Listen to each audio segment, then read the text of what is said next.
Hello everyone, hope you all are doing great. Welcome back to the chapter Chemical Happiness and Meaning of Life. This is me, Sufna Xavier from the Department of English, Carmel College, Mala. Let me move on to the next paragraph of the chapter Chemical Happiness and Meaning of Life. Some air conditioning systems are set at 25 degrees Celsius. Others are set at 20 degrees. Human happiness conditioning systems also differ from person to person. On a scale from 1 to 10, some people are born with a cheerful biochemical system that allows their mood to swing between level 6 and 10, stabilizing with time at 8. Such a person is quite happy even if she lives in an alienating big city, loses all her money in a stock exchange crash, and is diagnosed with diabetes. Other people are cursed with a gloomy biochemistry that swings between 3 and 7 and stabilizes at 5. Such an unhappy person remains depressed even if she enjoys the support of a tight-knit community, wins millions in the lottery, and is as healthy as an Olympic athlete. Indeed, even if our gloomy friend wins $5 crore in the morning, discovers the cure for both AIDS and cancer by noon, makes peace between Israelis and Palestinians that afternoon, and then in the evening reunites with her long-lost child who disappeared years ago, she would still be incapable of experiencing anything beyond level 7 happiness. Her brain is simply not built for acceleration, come what may. Think for a moment of your family and friends. You know some people who remain relatively joyful no matter what befalls them, and then there are those who are always disgruntled no matter what gifts the world lays at their feet. We tend to believe that if we could just change our workplace, get married, finish writing that novel, buy a new car, or repay the mortgage, we would be on top of the world. Yet when we get what we desire, we don't seem to be any happier. Buying cars and writing novels do not change our biochemistry. They can startle it for a fleeting moment, but it is soon back to its set point. How can this be squared with the above-mentioned psychological and sociological findings that, for example, married people are happier on average than singles?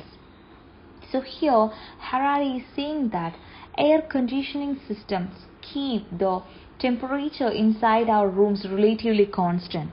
If we set the temperature at 21, the room temperature will be constant. It would be 21 or 22.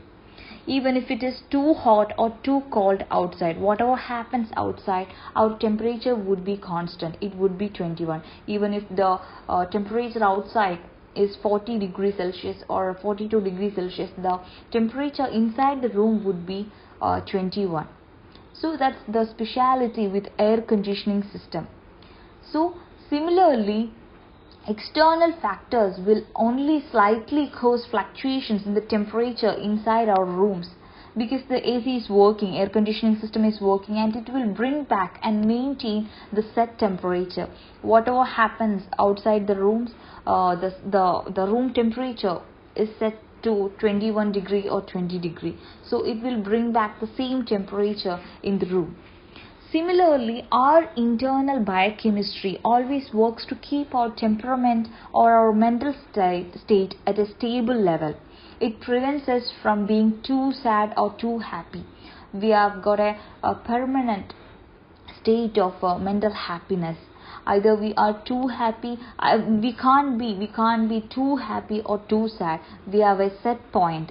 External conditions like winning a lottery or losing all your money will cause a slight fluctuations, but our biochemistry will keep our mental state relatively constant. If we win a lottery, we will be happy, but it is for some time only. We can't pursue with that happiness. And if you lose all your money, you will be depressed for a few time, for a few hours, for a few days maybe. But after that you will come back to your set point. If you are a joyful person, you will come back to your joyful personality. And suppose if you are a gloomy person, and even if you win a lottery, for a fraction of second, or a fraction of or for a few days, you might be happy, but again you would go back to that gloomy situations, because that is your temperament, that is your permanent situations. So our biochemistry will keep our mental state relatively constant. So our biochemistry, or our internal system, works in such a way that it is relatively constant. One can't change the biochemistry in an overnight. In such a case, people with a generally gloomy biochemistry, they will always be comparatively unhappy and depressed, even if they win a lottery. And there are a lot of other people who are blessed with a cheerful biochemistry, and they will always be happy no matter what happens around them. Like if suppose a person is being alone amidst a crowd, or he loses all his money, whatever happens, he will come back to that cheerful biochemistry, he will be happy.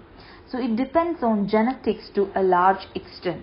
If a father and mother, both of them has got like cheerful personality, cheerful biochemistry, definitely their child will have a tendency to become a cheerful personality or cheerful person, who can overcome any struggles come against him or her.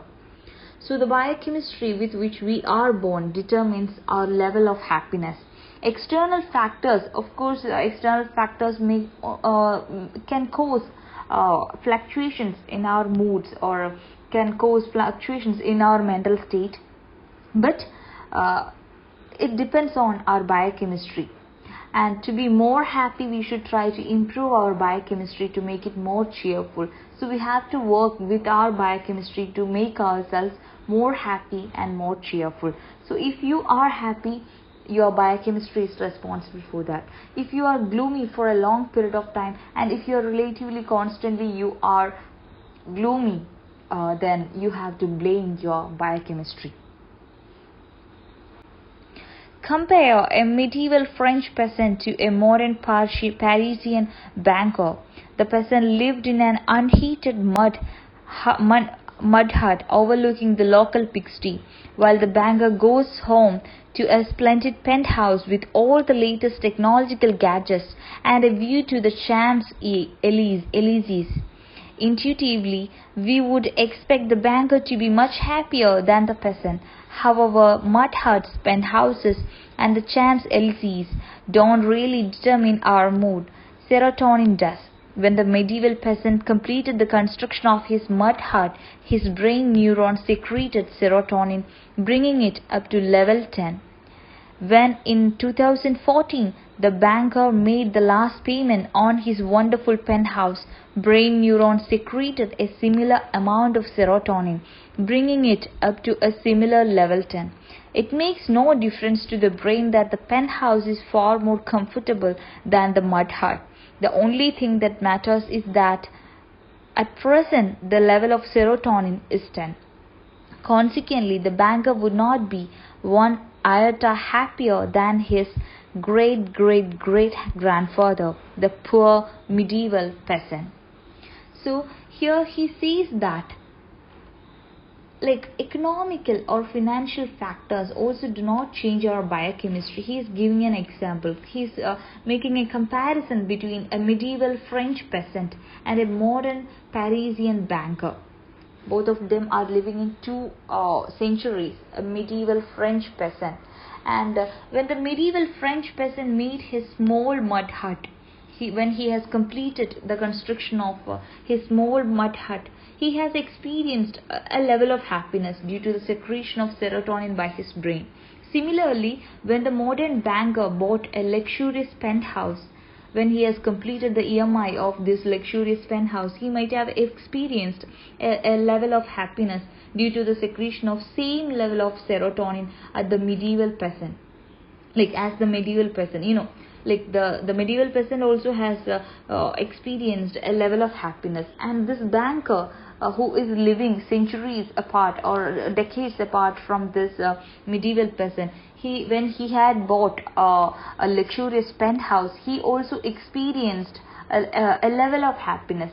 These two levels of happiness are same. We cannot say that the modern banker is happier than the peasant because both of them had the same amount of serotonin produced by their biochemical system. The French peasant, he has built only a small mud hut, whereas the modern banker, he has bought a new luxurious house.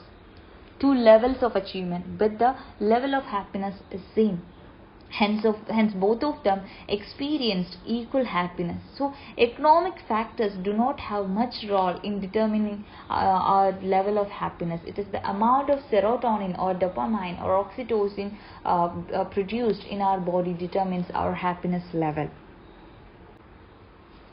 With this, we can wind up today's session. Thank you. Have a good day.